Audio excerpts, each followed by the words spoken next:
Eu queria enfatizar um pouquinho aquele aviso dos jovens, né, a respeito do próximo sábado. Os jovens cederam o espaço deles diante da necessidade vigente de um esforço maior da igreja de oração. Os jovens, então, cederam o sábado à noite, às 19 horas, aqueles que quiserem orar, venham para cá e nós vamos estar aqui intercedendo pelo nosso país, porque no próximo domingo nós já temos as eleições. É um momento muito importante e decisivo para o Brasil. Então, mais do que nunca, a igreja precisa estar atenta. Amém? E queríamos também ter um momento de oração pelos enfermos. Eu recebi da parte da irmã Diva pedido de oração pela irmã Ideise, esposa do irmão Wilson, lá do Jardim Paulista, que está gravemente enferma. A irmã Deise, irmã da irmã Diva, e também o esposo da irmã Diva, que não está bem de saúde, o irmão Ivo. Então vamos nesse momento colocar essas vidas diante do Senhor. Temos o Murilo também, que não passou bem hoje. Vamos fazer com que a nossa intercessão traga o socorro de Deus para estes enfermos. Então fique sentado mesmo, com os olhos fechados. Ore juntamente comigo. Pai, nós reconhecemos o Teu poder sarador nas Escrituras, Senhor. E nós entendemos que o dom de curas é para hoje. Senhor, que a Tua palavra diz que em Tuas pisaduras nós fomos sarados, e que o sacrifício que nos trouxe a paz estava sobre Jesus Cristo. Pai, nós intercedemos por estes enfermos, pelos enfermos da nossa igreja, pelos parentes e pelos nomes que mencionamos aqui, que chegue o Teu socorro, o toque das Tuas mãos saradoras para livramento e para testemunho do nome do Senhor Jesus Cristo. E é neste nome que nós oramos, confiamos estas vidas em Tuas mãos e Te daremos toda a honra e toda a glória por aquilo que farás. Amém. Glória a Deus.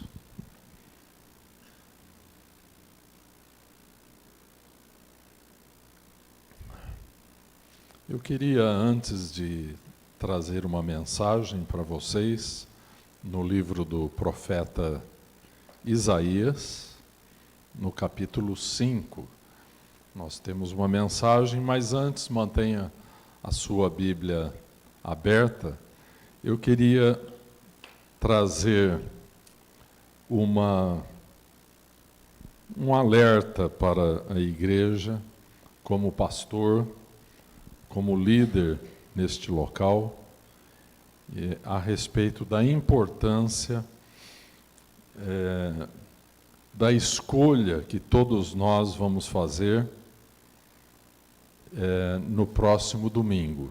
Então, eu queria que vocês, com paciência, me ouvissem, porque como líder, eu carrego nos meus ombros o encargo de mostrar para vocês um caminho.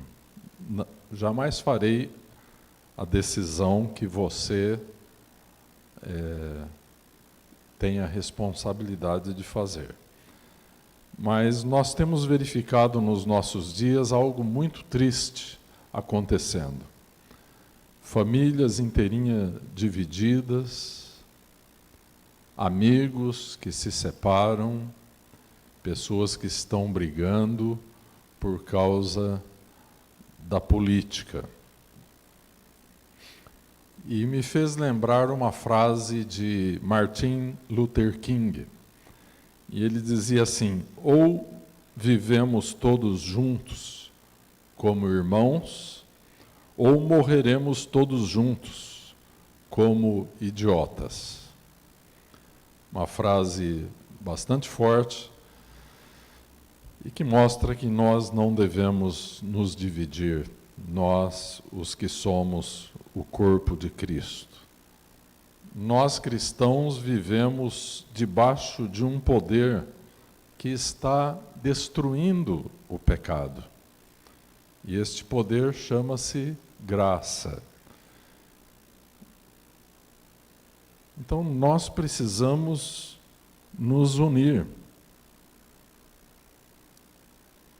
E este regime que tanto se fala, que é a democracia, somente veio a existir por influência do povo cristão e por causa dos movimentos de reforma que ocorreram nas igrejas.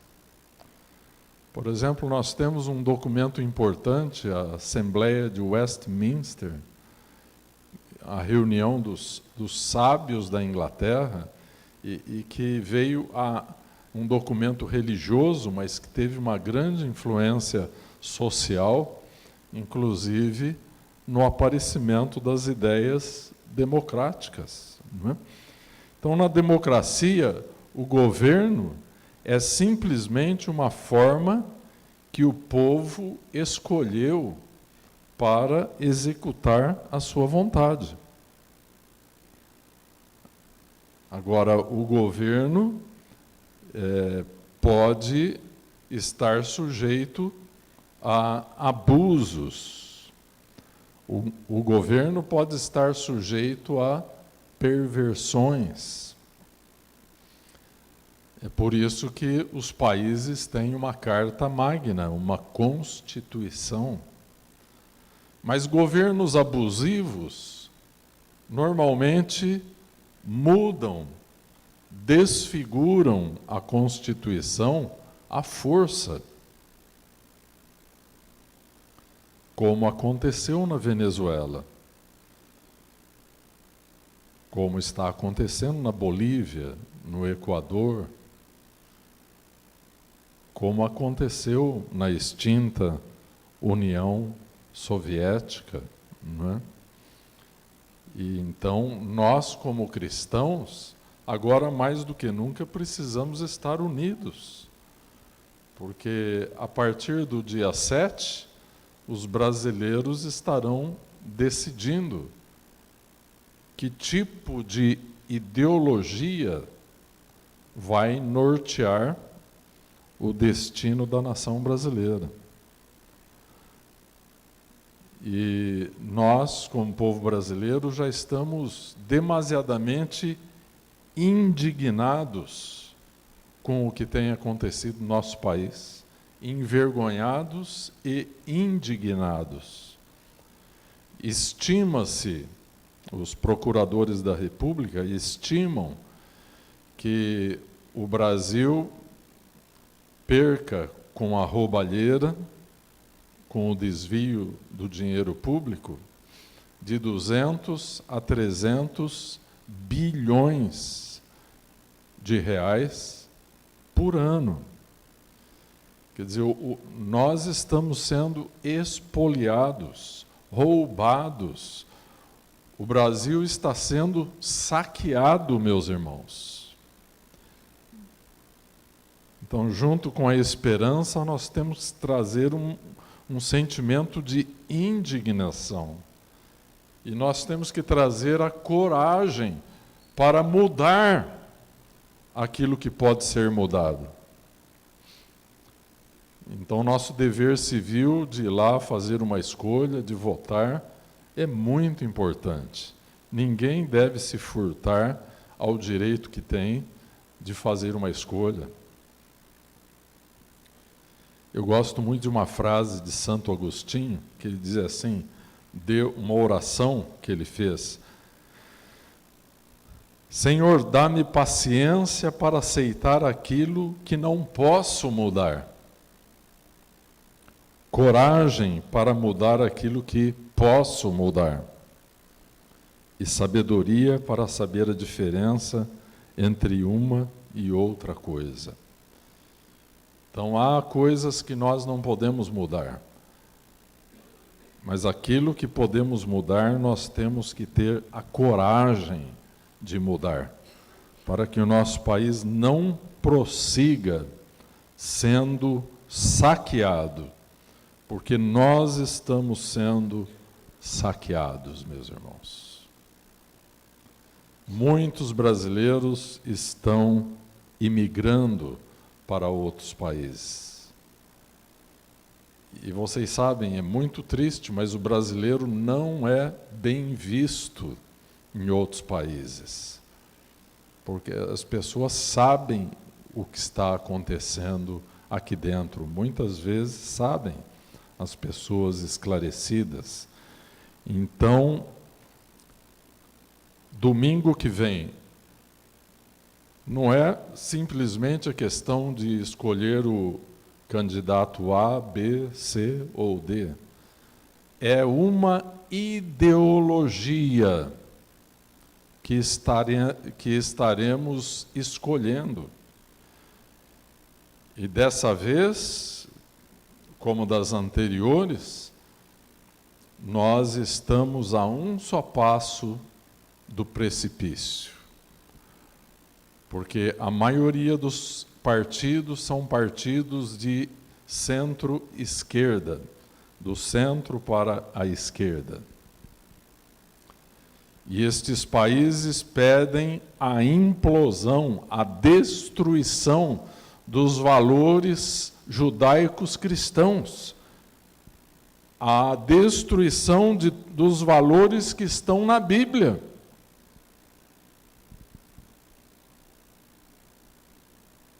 Então, tornou-se um confronto maniqueísta, né? Entre o bem e o mal, entre a luz e as trevas. Não gostaríamos que as eleições fossem assim. Mas, independente do candidato A, B, C ou D, estas eleições tornaram-se um confronto entre o bem e o mal.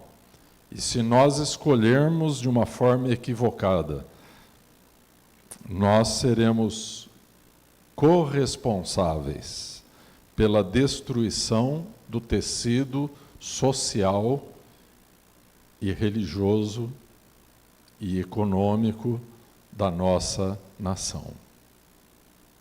Vocês viram o vídeo que o Sérgio mostrou? Ali a Romênia foi um país socialista, né, comunista, e é um país que até hoje não conseguiu se erguer da assolação que o comunismo produziu. Irmãos, ideias são coisas perigosas. A ideologia é perigosa. Vou citar um fato histórico. Durante a Primeira Guerra Mundial, a Alemanha estava lutando contra a Rússia imperial. E, apesar de sua superioridade tecnológica, estava tendo dificuldades, porque o exército da Rússia imperial era dos maiores do mundo. Então, haviam milhões de soldados russos lutando contra o exército alemão. E a Alemanha, então, fez o seguinte: a Alemanha pegou um trem, colocou uma arma letal dentro desse trem. O trem era um trem blindado, e esse trem atravessou a Europa e descarregou esta arma letal na Rússia. Nos meses seguintes, a Rússia imperial entrou num processo de desagregação.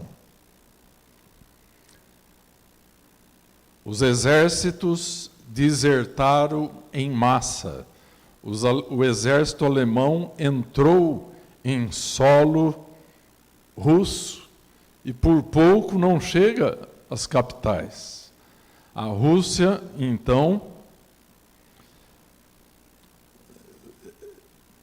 perdeu a guerra. Houve uma revolução, a Revolução de 1917, que depôs o imperador Nicolau II. E você sabe qual é o nome da arma letal que os alemães enviaram para a Rússia?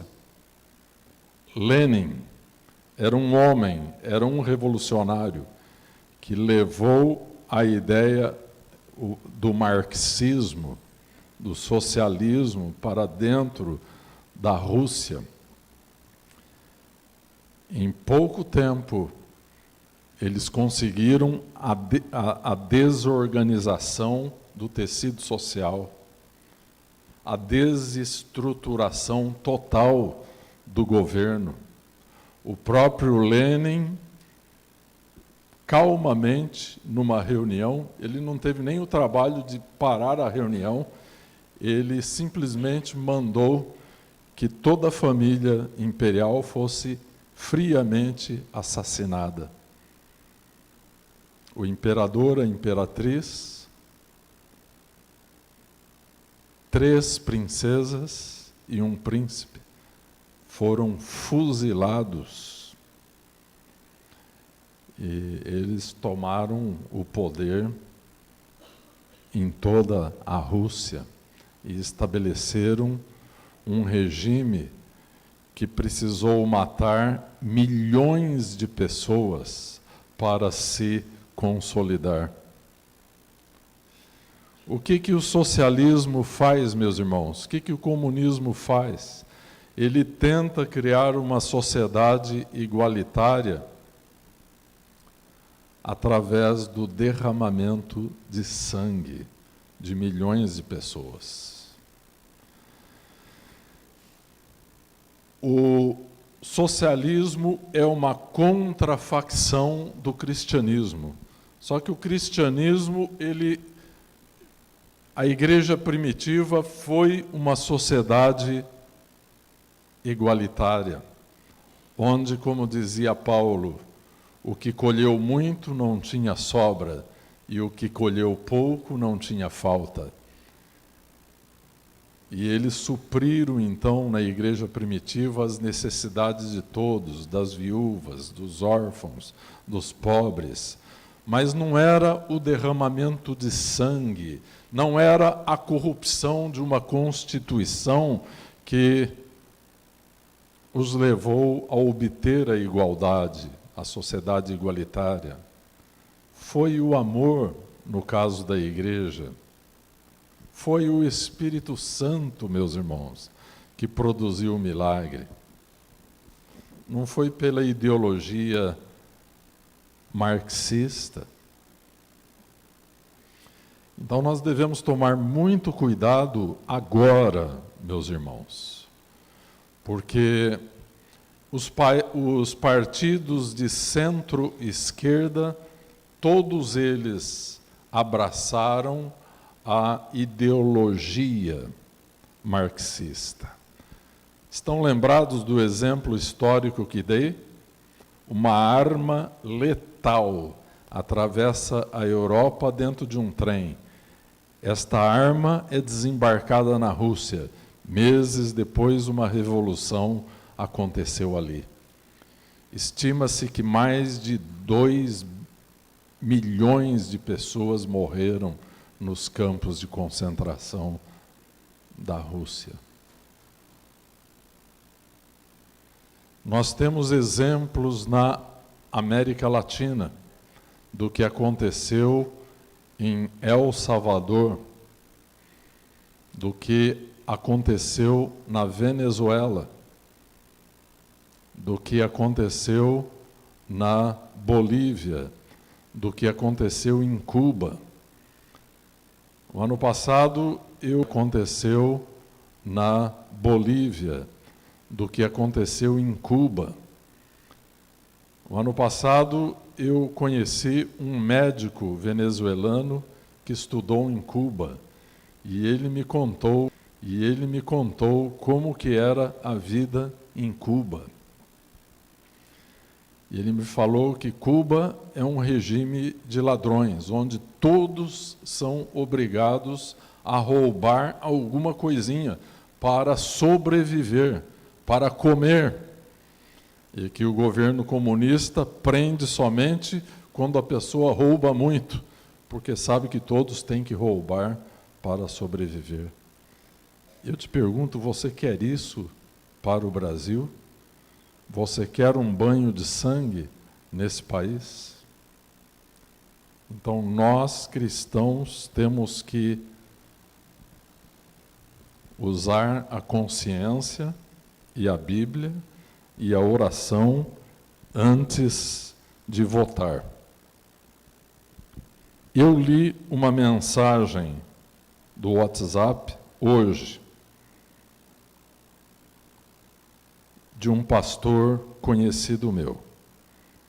Eu somente vou ler a mensagem aqui para você, porque eu conheço pessoalmente o pastor, é pastor, escritor, e é uma pessoa confiável. E ele disse assim, eu peço que ouçam com atenção. O texto é do pastor Marcos de Souza Borges, pastor, missionário, conferencista, engenheiro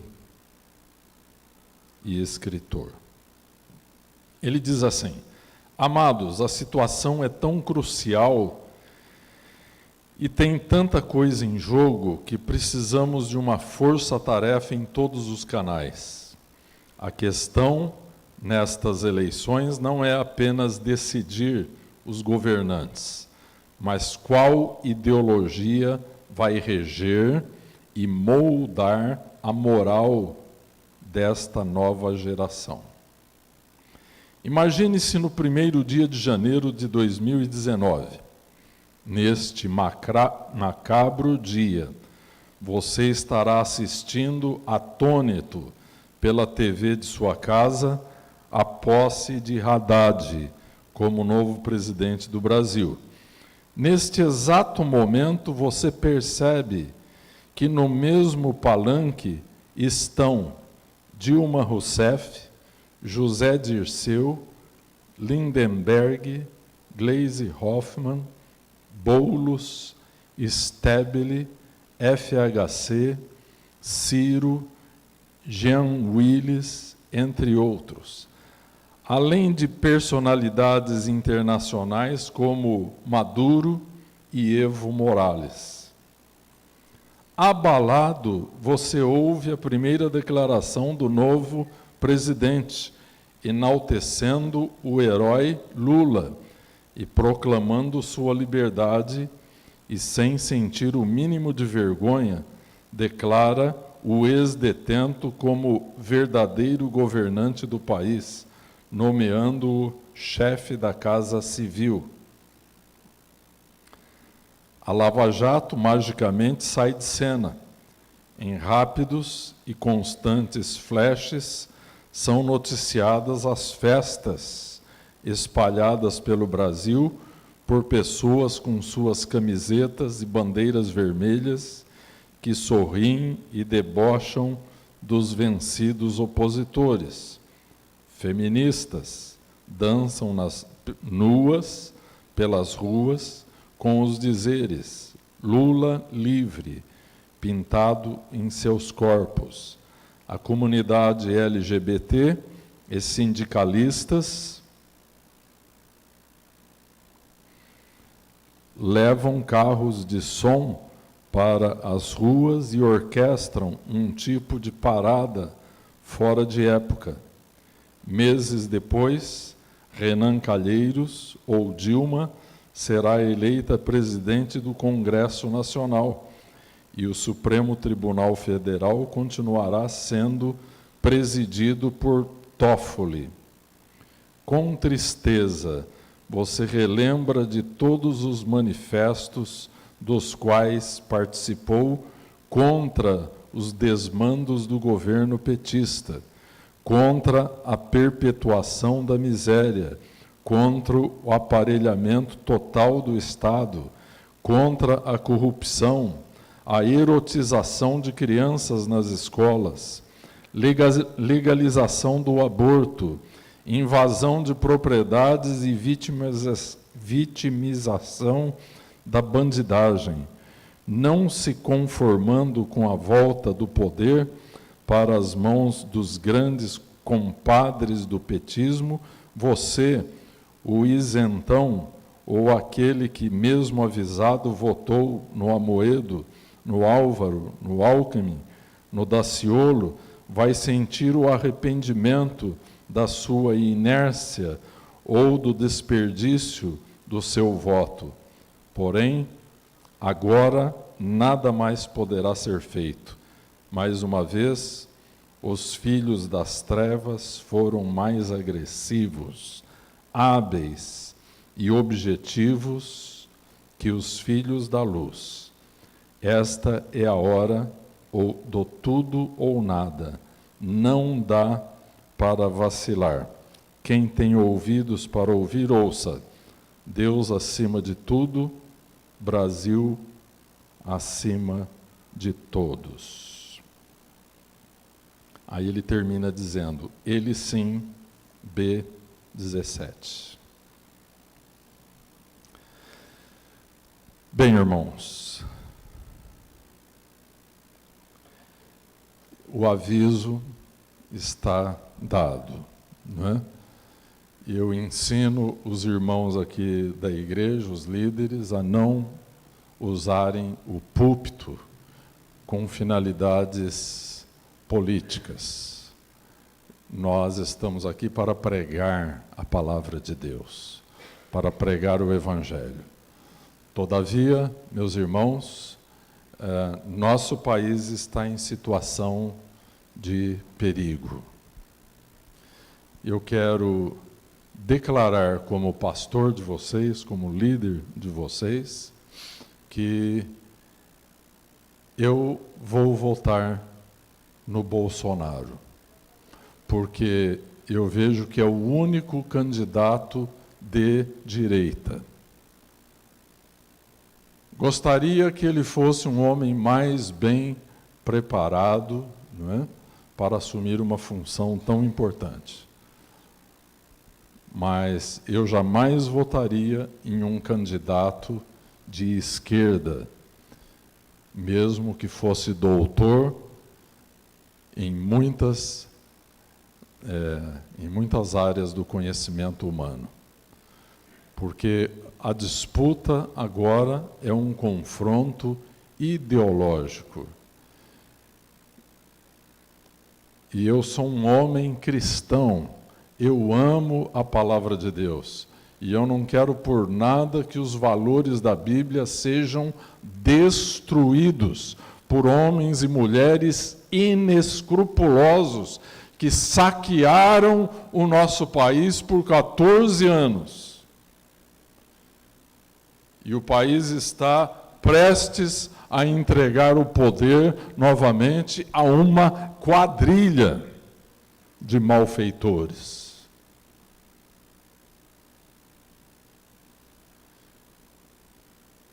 Então, pela primeira vez na minha vida como pastor, eu subi ao púlpito para dar um aviso desse e para declarar o meu voto, tá? Nós somos chamados à responsabilidade.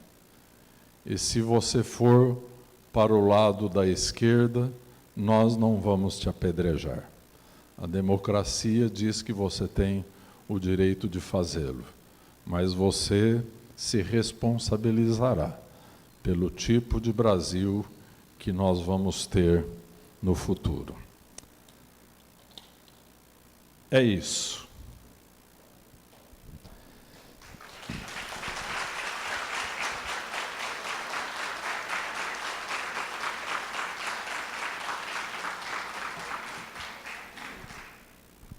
Agora vamos ao que importa. Abra sua Bíblia no livro de Isaías, capítulo 5.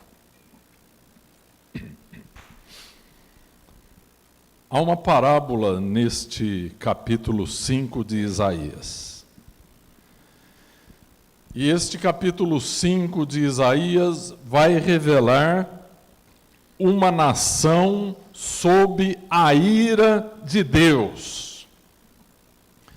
E esta mensagem de 2.800 anos, 2.800 anos atrás, Deus usou o profeta Isaías para levar esta mensagem ao povo de Judá.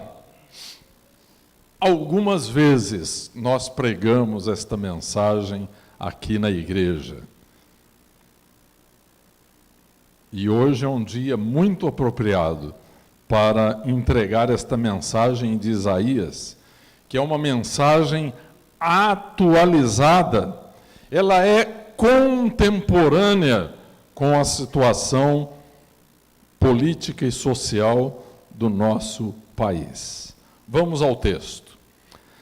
Agora cantarei ao meu amado o cântico do meu amado a respeito de sua vinha. O meu amado teve uma vinha num lugar, num outeiro fertilíssimo.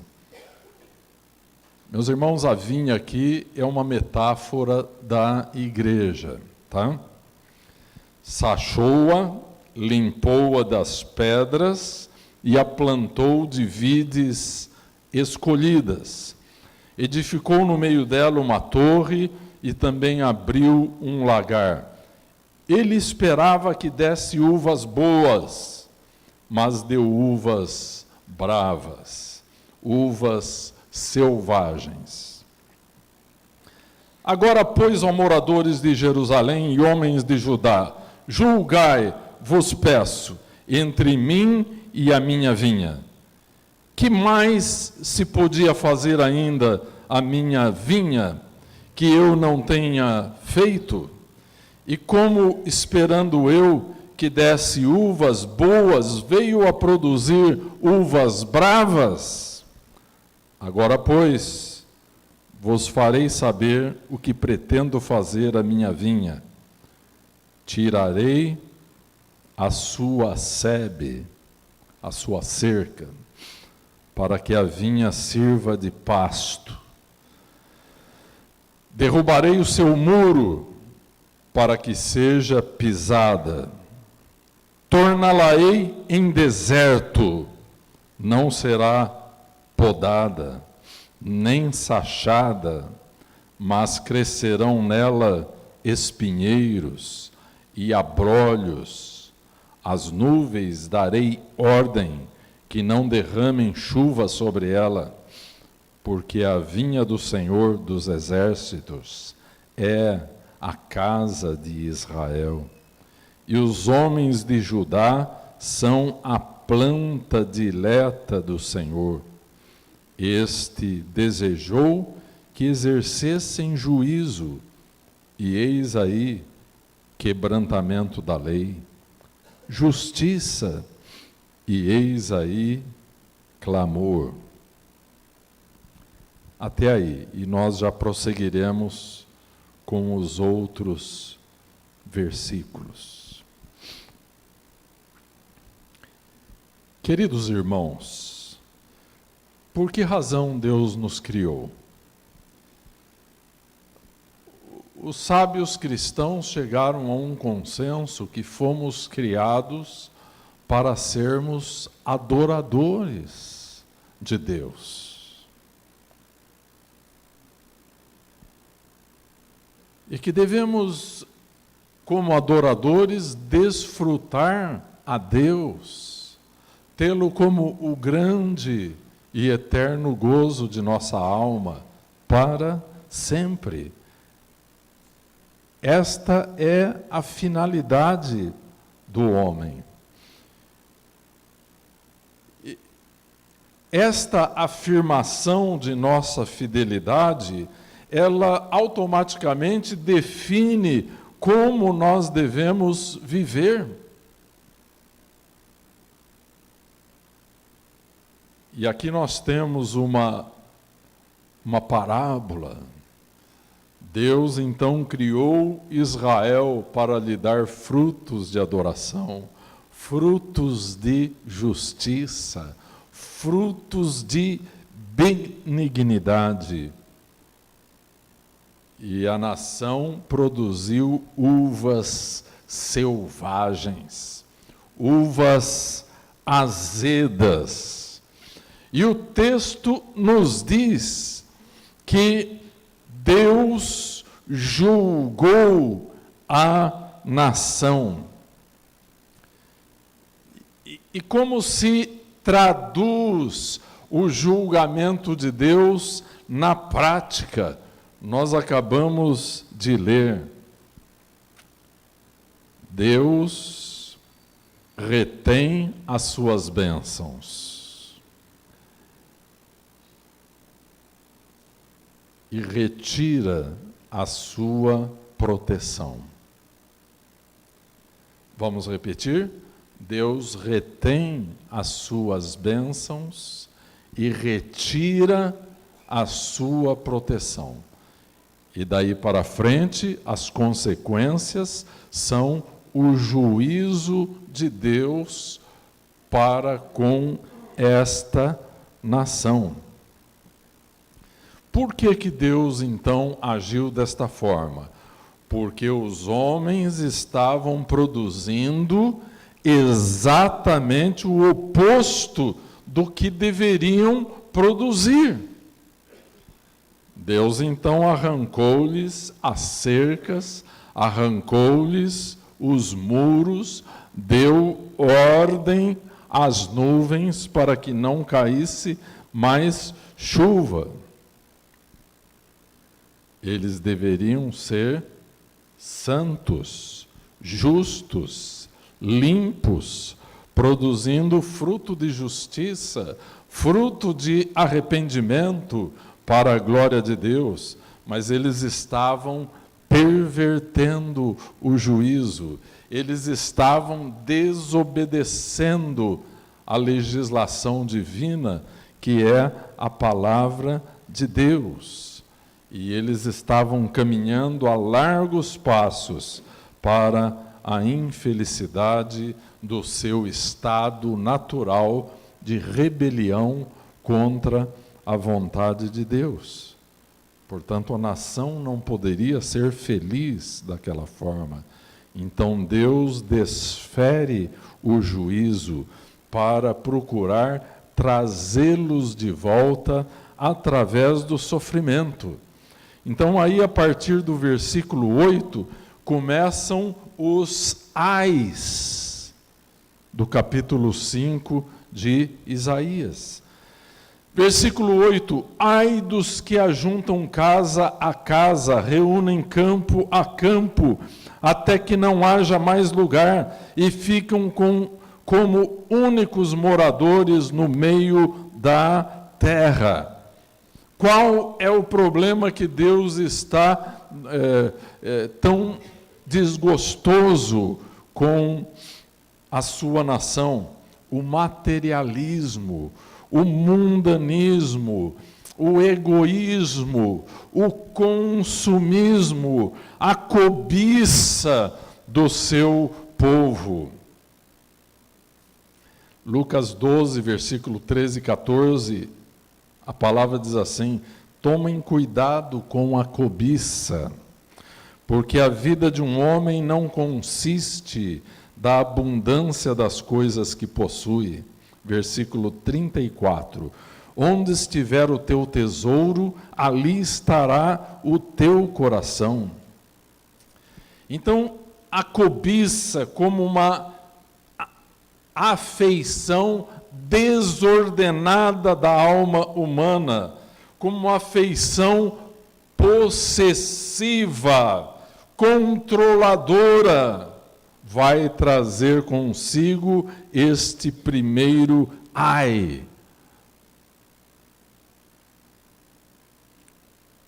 Do capítulo 5 de Isaías.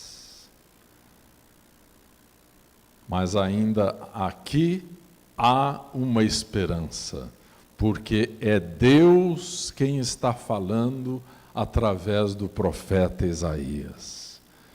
E não tenha dúvida, porque é Deus quem está falando através do profeta Isaías. E não tenha dúvidas que Deus enviou profetas a Israel, não para promover a adivinhação lisonjeira, como a profecia é conhecida nos nossos dias. Mas Deus enviou profetas ao seu povo, porque estava descontente com o testemunho de vida de seu povo. E esses profetas foram duramente perseguidos. Muitos deles foram martirizados, assassinados, porque falavam a verdade. Hoje as pessoas procuram profetas, às vezes de igreja em igreja, para receberem aquilo que o profeta Ezequiel chamava de adivinhação lisonjeira.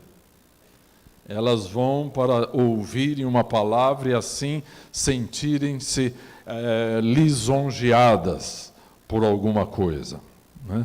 Não é esse o tipo de profecia que nós encontramos no Antigo Testamento, né? Então, Deus está chamando o seu povo ao arrependimento. Hoje nós cantamos aqui que tempos de Elias.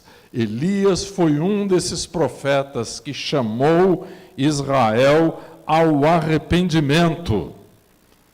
Hoje nós precisamos da unção de Elias, da unção de João Batista, para chamar o povo de Deus ao arrependimento. Porque a vinha era para produzir uvas doces e produziu uvas selvagens. Aí nós temos no versículo 11 o segundo ai. Ai dos que se levantam pela manhã e seguem a bebedice e continuam até a noite, até que o vinho os esquenta. E qual é o problema aqui, meus irmãos? É o hedonismo, a busca desenfreada pelo prazer. Naqueles dias, como nos dias de hoje, as pessoas estão embriagadas pelo prazer. E elas trabalham, se necessário for, 12, 13 horas por dia, porque o trabalho é um meio de ganhar dinheiro. Para que ganhar dinheiro? Para comprar prazer. Então as pessoas querem comprar o prazer. Eu gostaria de lembrá-los que o Império Romano caiu principalmente por esse motivo. Não foi por causa da força dos seus inimigos, não. Caiu porque tornou-se a cultura do eu. A busca desenfreada do prazer minou a força do Império Romano. Então, Igreja de Deus, ouça. O tipo de vida artificial que as pessoas vivem hoje, inclusive os crentes, é essa tal bebida forte, embriagante, que as pessoas estão usando, né? Números 32, versículo 23, é um versículo fatal para aqueles que estão andando no caminho do pecado. E Deus diz para Israel: tenha certeza de que o pecado te encontrará. Meus irmãos, se quisermos viver distantes de Deus em nosso coração, ainda que o nosso corpo se dirija para a igreja, Deus está dizendo: tenha certeza de que o pecado te encontrará. Ele está te espreitando e ele vai te encontrar.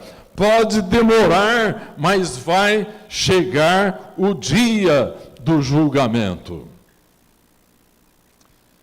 Queridos irmãos, nós vivemos em um universo moral, em que o certo e o errado está claramente delimitado por Deus. E o rei deste universo, onde nós existimos, nos movemos e respiramos, é Deus.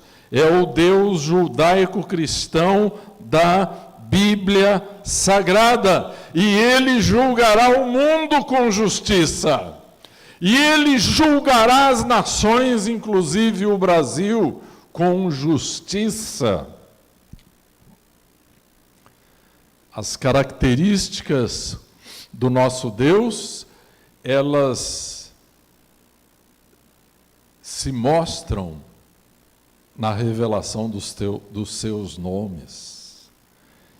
Ele é justo, Ele é santo, Ele é reto, Ele é verdadeiro. Quer os homens queiram, quer os homens não queiram. A Bíblia diz assim: eu, o Senhor, não mudo. Quem precisa mudar somos nós. Amém? Nós fomos criados para sermos a mais elevada estirpe da criação. Nós não fomos criados para sermos animais. Eu sempre conto para vocês uma história engraçada e verídica, né? De um pecador que ligou para o aconselhamento cristão lá nos Estados Unidos. E o conselheiro atendeu e ele foi logo dizendo: eu preciso de ajuda, eu preciso de conselho, só não me vem com lição de moral. E aí o conselheiro falou: meu senhor, então o senhor procure um veterinário. Não é? Isso porque Deus nos criou com um senso de moralidade. Até as crianças têm algum tipo de pudor.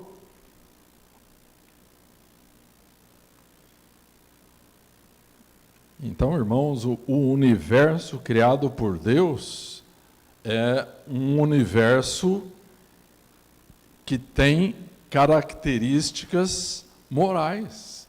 E nós somos o expoente mais elevado do plano criativo de Deus. É por essa razão, prezados irmãos, que a vida nos prazeres, representada aqui no versículo 11, nunca satisfaz o coração do homem.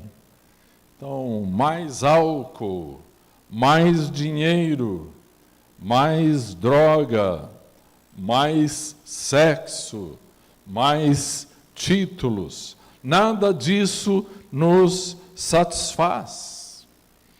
C.S. Lewis dizia que se eu encontro dentro de mim uma necessidade que nada nesse mundo pode satisfazer, logo descubro que não sou deste mundo. Aleluia! Porque só Deus pode suprir com perfeição a nossa necessidade espiritual e material extensivamente.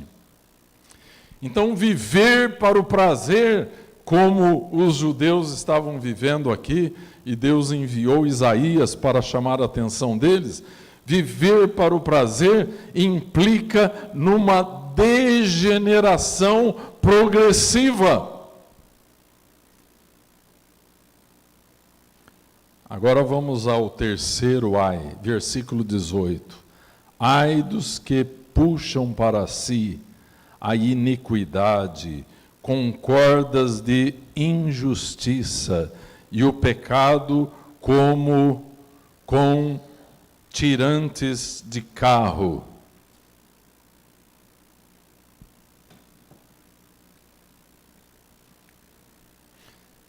Irmãos, esse texto tem o sentido de apegar-se à iniquidade. A iniquidade por si só já é algo terrível, mas Israel estava apegando-se. Isto é mais do que cair no pecado, é deliberadamente buscar, é deliberadamente agarrar ao pecado como um estilo de vida. Isso significa violar a palavra de Deus, violar a sua consciência para continuar pecando. Ai dos que puxam para si a iniquidade com cordas de injustiça.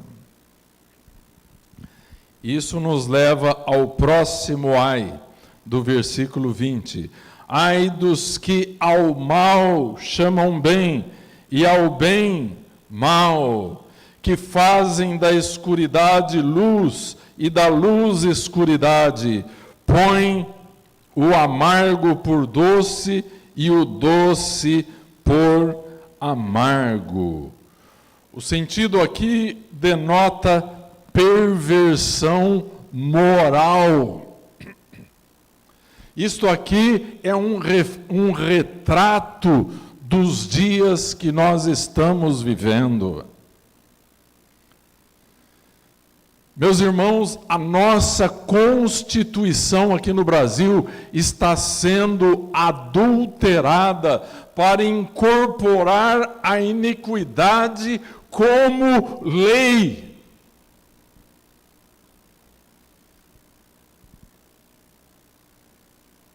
Então, dias virão, e eu não gostaria de estar mais por aqui quando isso vier, em que não somente o aborto será legalizado, que o abuso de vulneráveis será legalizado, e já estão tentando isso. A iniquidade torna-se lei para ser seguida no país.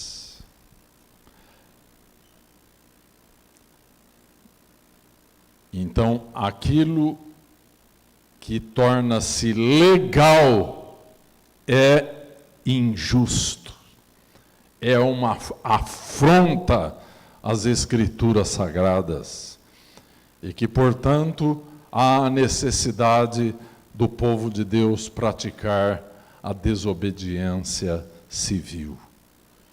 Esses dias estão chegando.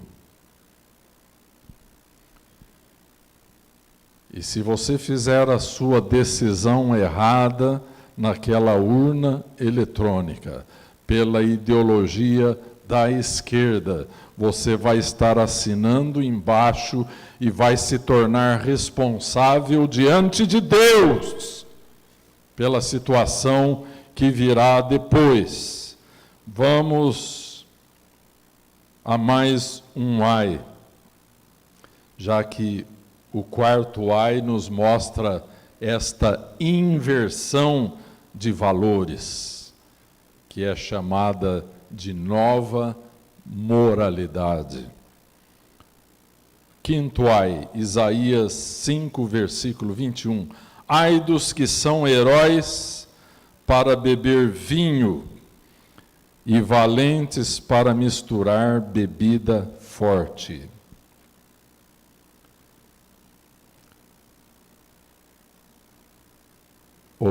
É o versículo 21. Ai dos que são sábios a seus próprios olhos e prudentes em seu próprio conceito. Aqui nós temos o humanismo, o chamado humanismo secular. É a crença no homem. Coloca o homem no centro. Não é Deus que responde, não é Deus que faz. é o homem que faz. A confiança na sabedoria humana. E para estes, o que Jesus diz em Mateus 18:3: a menos que vocês se convertam e se tornem como criancinhas, não entrarão no reino dos céus. Vamos ao próximo ai, 22, 23. Ai dos que são heróis para beber vinho e valentes para misturar bebida forte, os quais por suborno justificam o perverso e ao justo negam justiça. Este ai da boca de Deus, através de Isaías, revela o pecado nas altas esferas sociais. Líderes políticos, líderes civis, juízes. Esta é a prática da injustiça e da perversão moral no meio da liderança governamental do país. Eu queria citar uma frase de George Whitefield sobre isso.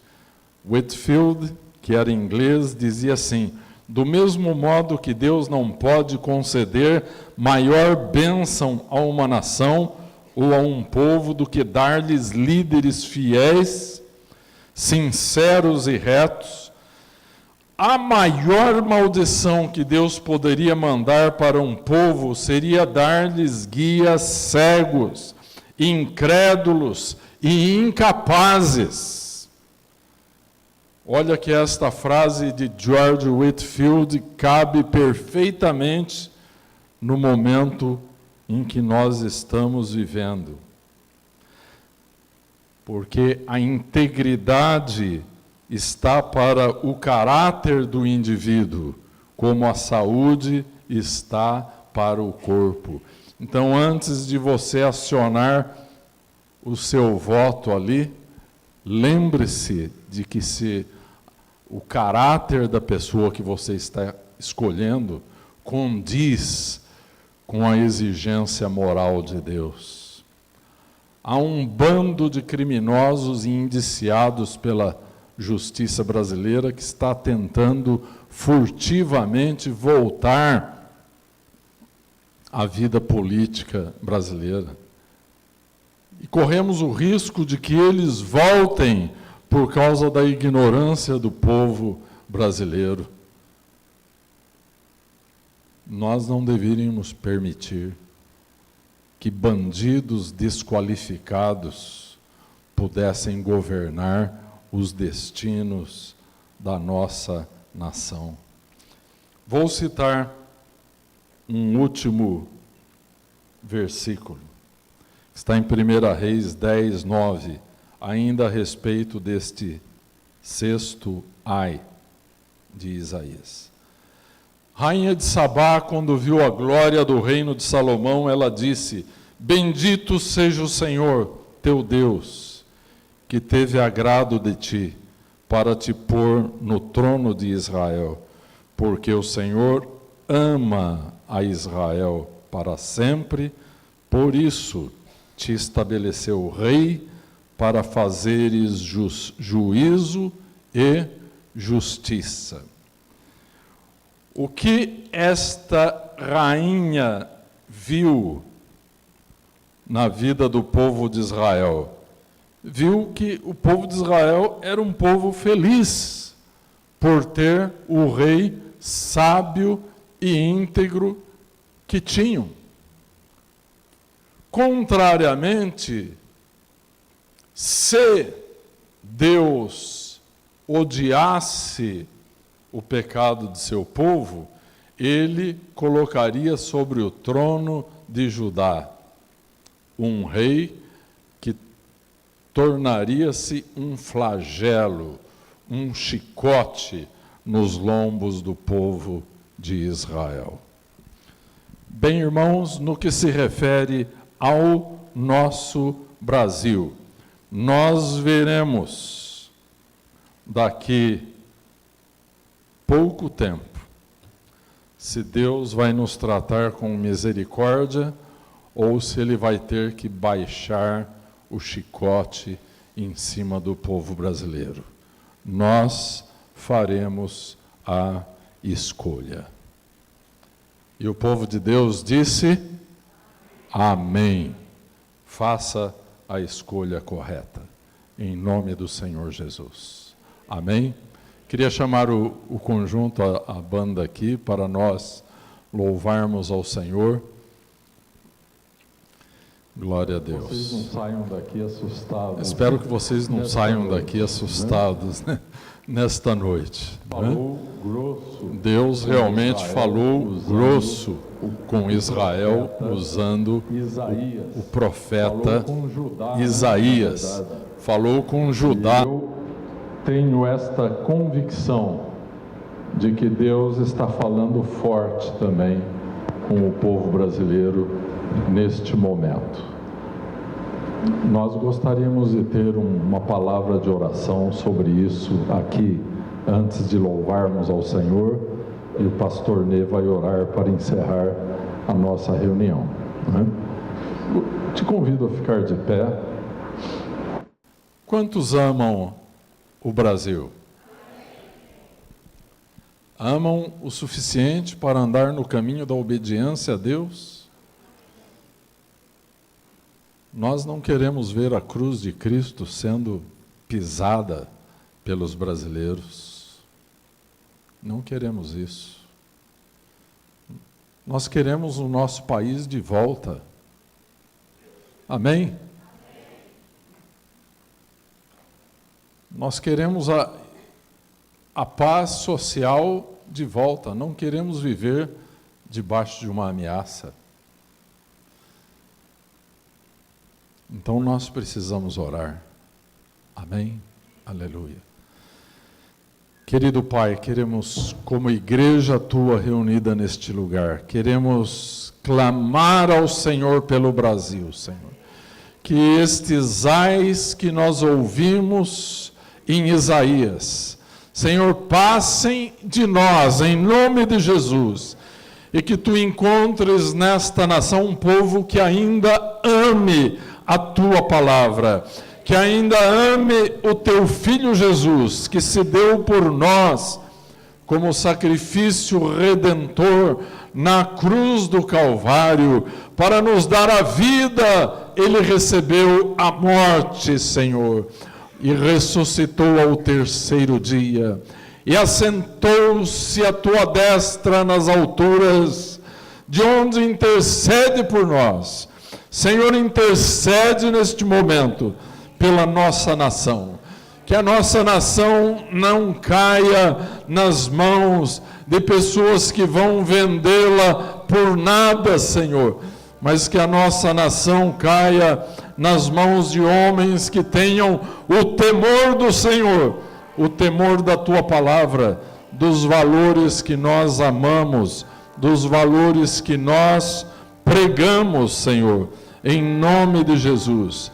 Traz a tua bênção, a tua proteção.